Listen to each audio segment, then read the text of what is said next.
Good morning, Scott. How you doing? Good morning. How's my favorite basketball coach? Well, I want to tell, I've been wanting to have you on. My son Barry and I have this show in Tuscaloosa and Birmingham, and I just thought that the years that I saw Alabama quarterbacks play and get praised, that you were right at the very top for me. I want our listeners to know that Scott played for the Packers and the Bills and Atlanta and Detroit after that, and I thought, and I know that the 1969 game against Archie Manning is the one we want to talk about to start with.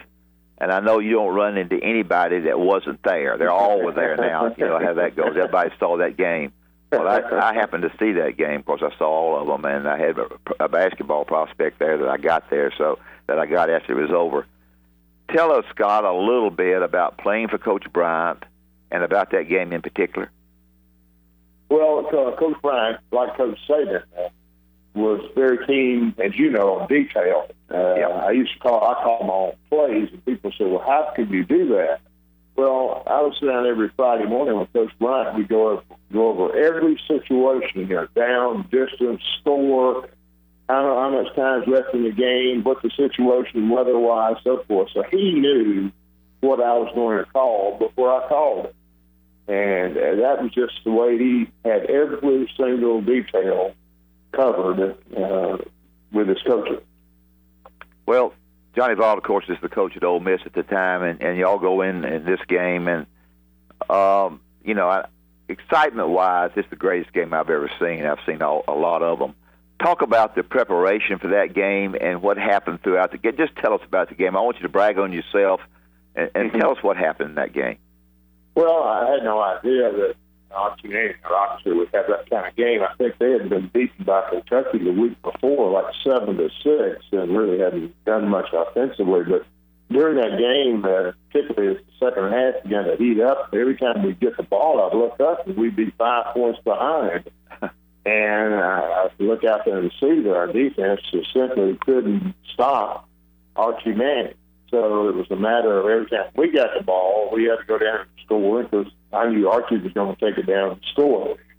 It got down to about a little less than 4 minutes, and we had the ball, I think, fourth and about at their 20-yard line. And it was our last shot, and it was over on the sideline. And we were during a timeout talking to Coach Bryant. Nobody could come up with a play, so finally I turned to go on the field, and I heard him yell at me, and I kind of turned over and looked around, and I thought he's going to yell a play out. But he yelled out something that was brilliant, even better than a play. He said, Scott, run the best thing you got. Yeah, he couldn't have done any better. I mean, red light 56 come back in. George Rander and I we could do it in the dark. We've done it so many times and got excellent protection. Johnny Lusso came off a blitzing linebacker and cut down a defensive lineman who had an open shot at it. Got the ball off, Rander catches, goes in. We go up 33-32, and that was it. Well, was it fourth down and 10 for a first down? It was at that. Okay, and in that particular play, and so in visiting with Coach Bryant about things in the mornings, but game day, did he have the offensive coordinators in there with him, or was it just his keen ability to talk to you as the quarterback? Well, actually, what we do, this is on Friday morning. He'd be at Bryant Hall there at breakfast. I'd come down, and of course there'd be 2 or 3 cups of coffee already drank, and probably 2 or 3 chef skills already smoked by him. But like he'd been there all night, and we sit there with our yellow pads and go over the plays and play calling and so forth, just he and I. And so that's how that went. We didn't have an offensive coordinator those days. Steve Sloan more or less ran the kind of the passing game, if you will. Jimmy Sharp was the offensive line, more of the running game coordinator. That's interesting, Barry. We're talking with Scott Hunter, obviously the former quarterback at Alabama, went to Viger High School. Scott, tell me about Coach Bryant. Was he a guy, Dad and I talk about this all the time, the coaches that were tough on us, you may not have liked them when you were playing for them, but when you left and you kind of got to be a man, you look back and said, man, that guy was great for me. Did you like him when you were playing for him? And just tell us about what made him so great. Well, I had a different experience than, say, the average linebacker, or the average defensive lineman, or offensive lineman, where he might be down there, kicking them in the butt on a hot, long scrimmage. With quarterbacks, it was very much different. He wanted us to have the total respect of the team, so he never yelled at quarterbacks. Quarterbacks were completely different. We were always doing things in his office with him mentally, preparing and so forth. So, I had a totally different relationship, I guess, than a lot of players who were even scared to walk into his office and say hello, because he wanted you, the quarterbacks in there, totally involved, and he wanted to know what you were thinking, how you were thinking, and what you were going to do in certain situations. So, totally different relationship. Yeah, that's funny. The other players call you the coach's pet. Well, I told people, I thought I was carried around on a silver platter when I was at the rest of them. Down there dying, doing up downs. Coach Johnny, you screaming at him, and we were down there throwing the ball and trying to get a game plan and a passing play perfected. I saw Johnny Musso the other day at a golfing event. He looks the same. He's a heck of a back, wasn't he?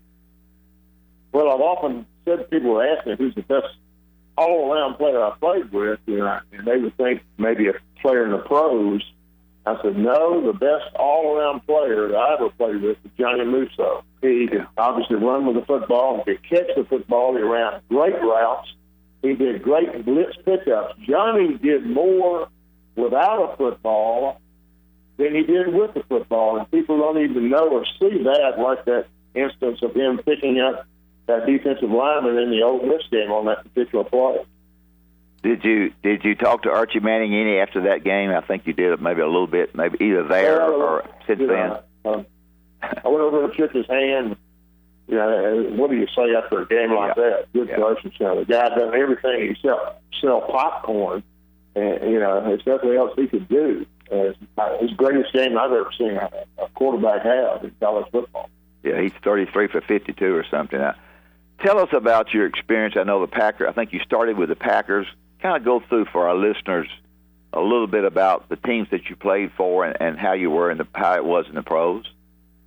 Well, lucky I was drafted by the Packers. Bart and Zeke Burkowski, of course, the two older guys, and then as the exhibition, we got into the exhibition season, Bart started having shoulder issues. That was his last year as an active player. And Zeke had an injury early in the exhibition season, so I wound up playing a lot in the exhibition season, got a chance to prove that I could play, and then wound up starting half the season there in my rookie year. And going on into the second year was the starting quarterback, and we were able to win what they call the NFC Central Division, now it's the North Division, championship, and get in the playoffs my second year. So I was, I guess, lucky. Somebody said, you're the first guy since this guy named Bob Waterfield, who played for the Rams. God, that was a long time. to take a team to the playoffs, the youngest quarterback to take a team to the playoffs. So very fortunate, had a great defense around me, great players around me. It was just a great season with the Packers. Went on, of course, with the Falcons and finished it with the Lions my last year in '79. Well, tell us, do you still get to the games, and what are you doing football-wise now besides watching? Oh, don't miss any Alabama games. Deborah Hunter was a cheerleader there at Alabama, so she's going to drag me up there whether I want to go or not. Scott, tell us as you see this, what Nick Saban's doing there, and I'm not here to say who's better, he or Coach Bryant. Heck, they're both great, but just talk about what Nick Saban's doing here. And, how proud you got to be of watching what your alma mater's doing. Well, let's preface that a little bit. Coach Bryant would say to the team, I don't think many people paid much attention, would say to the team, Alabama was a great football school before I got here as a player, preceding him in the 30s. And he said, it'll be a great school, football school, after I'm gone. It just has to have the right coach. And I pay attention to that and what he said, because Alabama just has a tradition. Coach Bryant despite what a lot of people thought, they thought Coach Bryant was Alabama football, but he was just carrying on the tradition, the great tradition of Alabama football. And Coach Saban is now personified what Coach Bryant said. With the right guy as the coach, this is a great football school. And Coach Saban obviously is doing that. Tell me what you're doing now, and you say you get to all the games. What are you doing in Mobile now? Just using that degree I got in finance from the business school of Alabama, and managing money through Raymond James. That's my broker dealer. I do money management, investment consulting, and so forth. So far different career, but that was kind of the thing I was going to do if I didn't make it in the NFL. I would have gone to New York and pursued that. So just got to it a little later in life. Well, do you get to follow up with any of your teammates?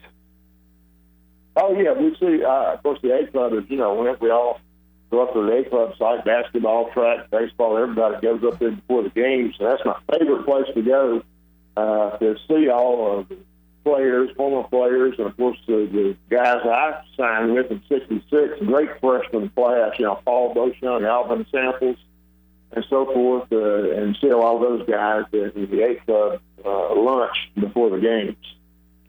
Well, before we let him go, Scott, if you really want to help our show, now we need some help. Could you tell us who's going to be the starting quarterback for Alabama this year?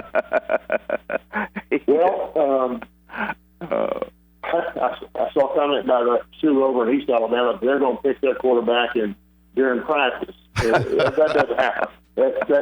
I'm telling, when people walk up to me and say, "Who's going to be the quarterback?" I said, the quarterback is a job, unlike linebacker or guard or wide receiver. You don't win that job in spring training or in 2 days in August. You win that job, or you keep that job on the field during a game. Great point. That's when a quarterback makes it happen and shows us, who's going to win.